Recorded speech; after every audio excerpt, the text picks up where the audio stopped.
Bismillahirrahmanirrahim. Assalamualaikum warahmatullahi wabarakatuh. Wassalatu wassalamu ala rasulillah wa ala alihi wa sahbihi ajmain amma ba'du. Alhamdulillah pemirsa, salam jumpa kembali di program Kabar Petang edisi Senin 10 April 2023 bersama saya Fauzian Jabir. Insya Allah dalam beberapa menit ke depan kita akan membaca menelah berita paling menarik hari ini bersama narasumber yang berkompeten di bidangnya dan tentunya dalam sudut pandang Islam. Inilah Kabar Petang selengkapnya.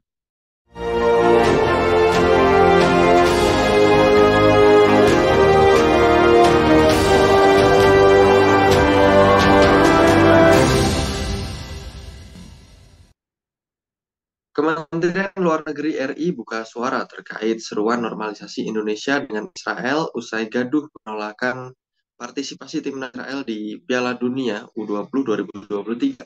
Juru bicara Menlu RI Faisal Jah mengatakan untuk membuka hubungan diplomatik dengan Israel perlu jalan dan proses panjang. Indonesia selama ini tak memiliki hubungan dengan negara Zionis itu karena solidaritas terhadap perjuangan Palestina untuk merdeka. Apakah Israel melakukan lobby-lobby politik untuk menormalisasi hubungan dengan RI? Dan juga pertanyaannya, apakah seberapa jauh lobby-lobby AS Israel untuk mendorong normalisasi hubungan dengan RI? Dan juga apa dampak bila normalisasi dengan Israel terjadi? Untuk membahasnya kami terhubung dengan Direktur Forum on Islamic World Studies, yaitu Bung Farid Wasdi. Assalamualaikum warahmatullahi wabarakatuh, Bung Farid. Waalaikumsalam warahmatullahi wabarakatuh. Alhamdulillah, sehat Bung Farid? Alhamdulillah khair. Alhamdulillah, Bung Farid, terkait dengan hal ini, partisipasi Israel dalam ajang sepak bola FIFA, ya, Piala Dunia U20 di Indonesia mengundang perdebatan politik tentunya. Dan juga sampai pada akhirnya pengundian kompetisi itu harus dilakukan. Apakah sebenarnya momentum ini digunakan pihak Israel sebagai penjajakan untuk menormalisasi hubungan diplomasi dengan Indonesia ini, Bung Farid? Dan juga apakah Israel melakukan lobby-lobby politik untuk menormalisasi hubungannya, Bung Farid? Ya, adanya perdebatan politik terkait dengan tim U20 eh, Israel ini ya, justru semakin menegaskan bahwa sepak bola itu tidak bisa dilepaskan dari politik ya, baik yang pro maupun kontra. Jadi ketika mereka berargumentasi bahwa tidak ada hubungan antara olahraga dan politik, itu argumentasi politik sesungguhnya. Dan itu bisa kita lihat dengan argumentasi-argumentasi berikutnya, ya, yang itu kemudian cenderung untuk melakukan dorongan untuk melakukan normalisasi dengan entitas penjajah Yahudi ini. Jadi ini sesungguhnya ini menunjukkan kejelasan adanya hubungan antara sepak bola dan politik atau olahraga dan politik. Nah, dan inilah yang tampaknya digunakan oleh pihak-pihak yang cenderung untuk melakukan normalisasi terhadap penjajah Yahudi, ya, untuk untuk menyampaikan gagasan-gagasan mereka, semacam pengkondisian pemikiran begitu ya. Dan mereka dengan tanda kutip dengan liciknya ya itu memanfaatkan sentimen hobi sepak bola dengan peristiwa politik kan gitu.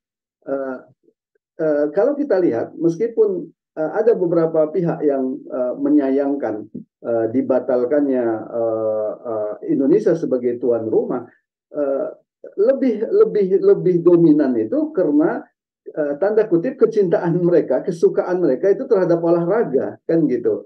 Uh, Kemudian mereka menempatkan ya penjajahan Yahudi itu sebagai posisi yang nomor dua dibanding dengan olahraga gitu ya.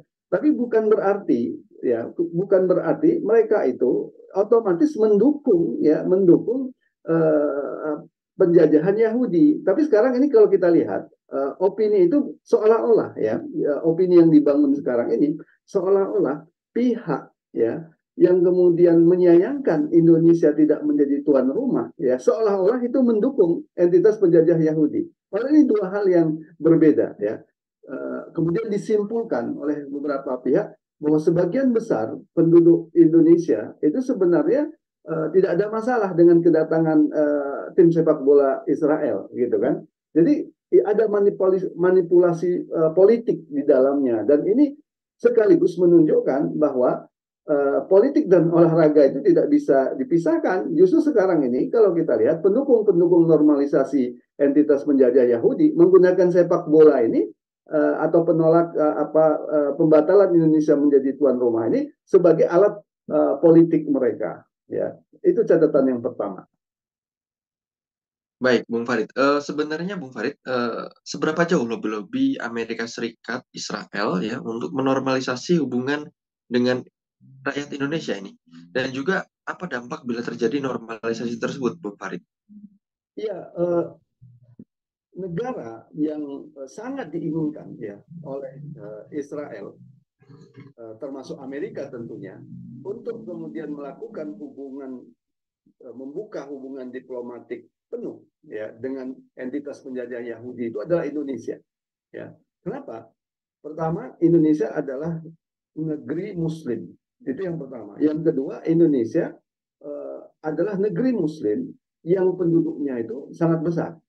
Ya, jadi bisa kita bayangkan begitu kuatnya nanti argumentasi entitas penjajah Yahudi ini, mereka akan merasa semakin lebih kuat ya kalau Indonesia melakukan normalisasi.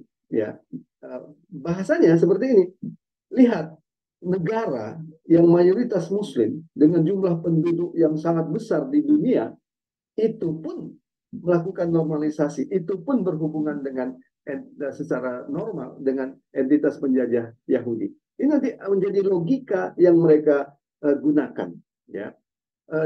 Dan logika-logika seperti inilah yang kalau kita lihat kerap digunakan oleh Israel, ya.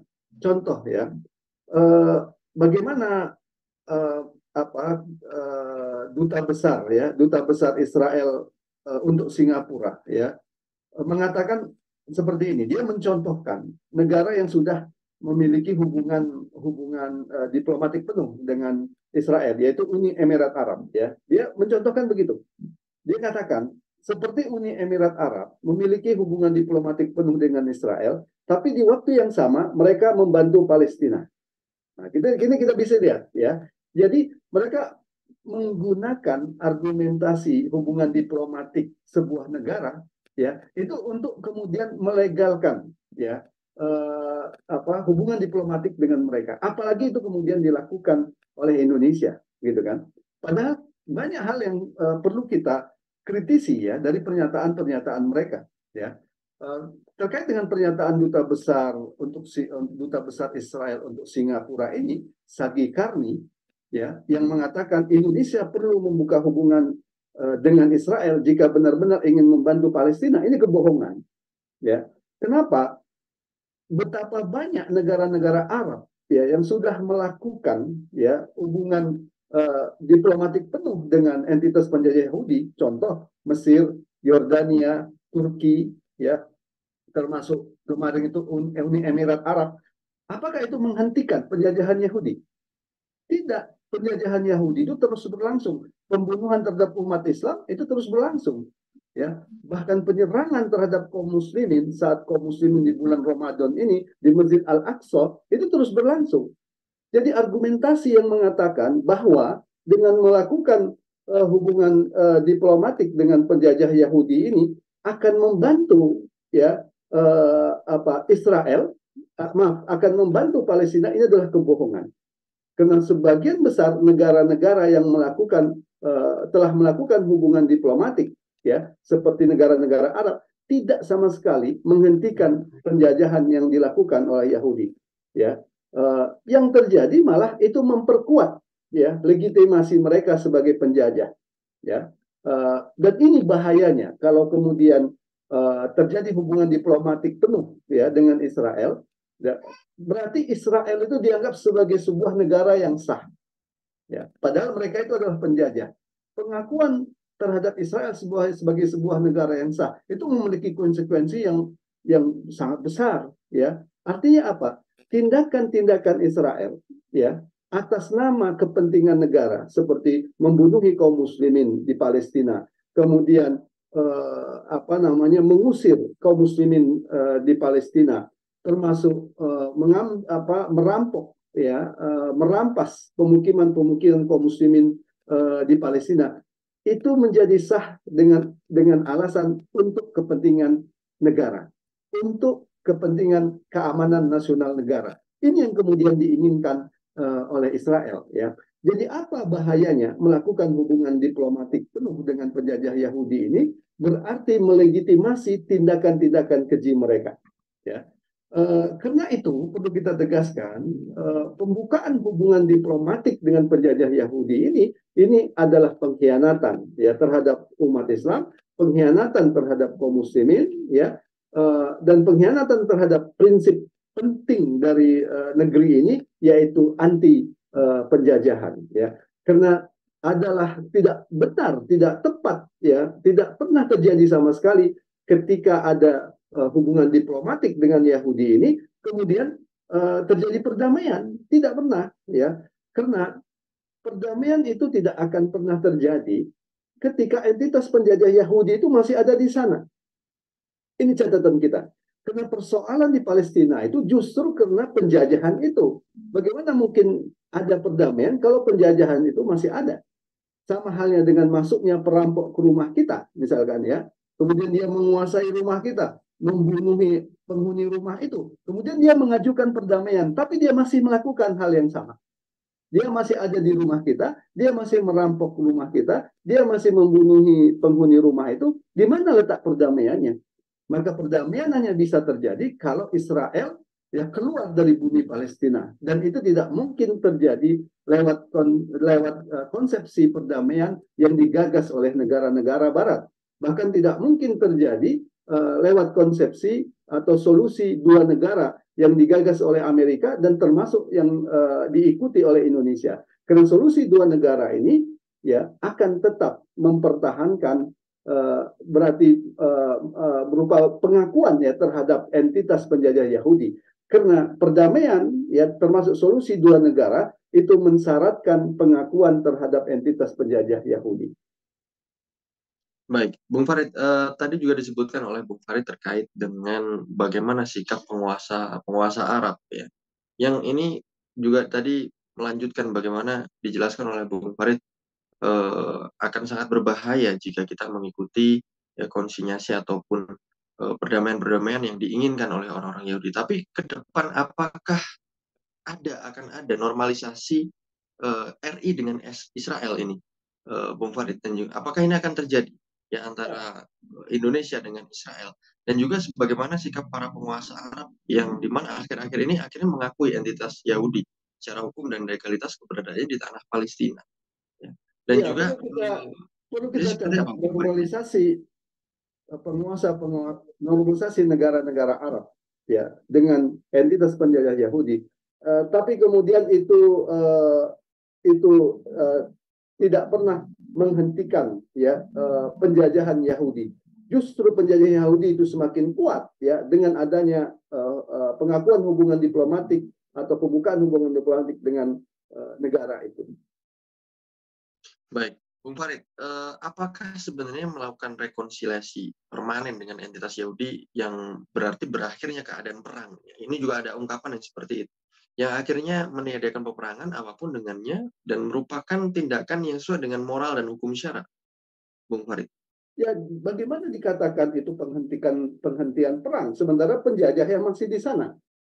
Ya, bagaimana dikatakan perang, penghentian perang? Sama halnya Belanda datang ke Indonesia, menjajah Indonesia, ya, kemudian ada perdamaian dengan Belanda, tapi penjajah Belanda masih di Indonesia, menguasai Indonesia, ya, merampok kekayaan alam Indonesia, membunuh penduduk Indonesia. Bagaimana dikatakan itu penghentian perang? Di mana letak penghentian perangnya? Kan gitu. Ini adalah logika yang sangat keliru dan batil, karena masalahnya itu satu, yaitu keberadaan penjajah Yahudi itu sendiri. Jadi kalau mau berdamai, yang harus dilakukan apa? Penjajah Yahudi itu harus enyah dari bumi Palestina. Sama halnya kalau Belanda mau berdamai dengan Indonesia, ketika mereka datang ke Indonesia, Belanda harus keluar dari Indonesia. Baru kemudian ada perdamaian. Ya, bagaimana mungkin dikatakan berdamai? Perampoknya masih ada di rumah, dia masih merampok, bahkan dia memiliki legitimasi untuk merampok, ya, karena dia mengklaim ini rumah saya. saya melindungi rumah saya, padahal dia adalah perampok. Dan kemudian yang menolak berdamai itu dikatakan, yang menolak kemudian mengakui perampok ini sebagai perampok, ya, kemudian dikatakan anti perdamaian. Ini adalah penipuan yang luar biasa. Dan ini sikap yang bertentangan dengan syariat Islam. Dan ingat, entitas penjajah Yahudi itu tidak kenal yang namanya bahasa perdamaian. Begitu banyak ya perdamaian-perdamaian sudah dilakukan. Ada perdamaian Madrid, ada Oslo dan macam-macam ya. Tapi itu tidak pernah menghentikan penjajahan Yahudi. Maka bagaimana cara kita untuk menyelesaikan masalah ini adalah menyelesaikan dari akar-akarnya. Apa akarnya itu? Keberadaan entitas penjajah Yahudi. Dan itu hanya bisa dilakukan dengan jihad fisabilillah. Ya. Dan jihad fisabilillah ini tidak terjadi karena kenapa? Karena adanya penguasa-penguasa di negeri Islam, terutama penguasa Arab yang justru menghalangi ya rakyatnya atau tentara-tentaranya untuk membebaskan tanah Palestina. Jadi justru bagian dari problem yang ada yang menyebabkan eksistensi penjajah Yahudi itu tetap ada, itu adalah penguasa-penguasa di Timur Tengah yang dipelihara oleh Amerika. Ya, itu catatannya. Baik, Bung Farid, sebenarnya apakah pengakuan atas entitas Yahudi merupakan langkah awal normalisasi, di mana pengakuan adalah pendahuluan saja ini, dan juga sedang normalisasi adalah hasilnya? Dan apakah keduanya merupakan pengkhianatan dan pengabaian terhadap tanah dan hak, di mana keduanya mengarah pada tujuan yang sama? Ya, normalisasi ini kan bahasa politik yang seolah-olah penghalusan gitu ya. Di mana letak normalisasinya itu? Ya, apakah kemudian berdamai dengan Yahudi itu menjadi normal? Tidak. Ya.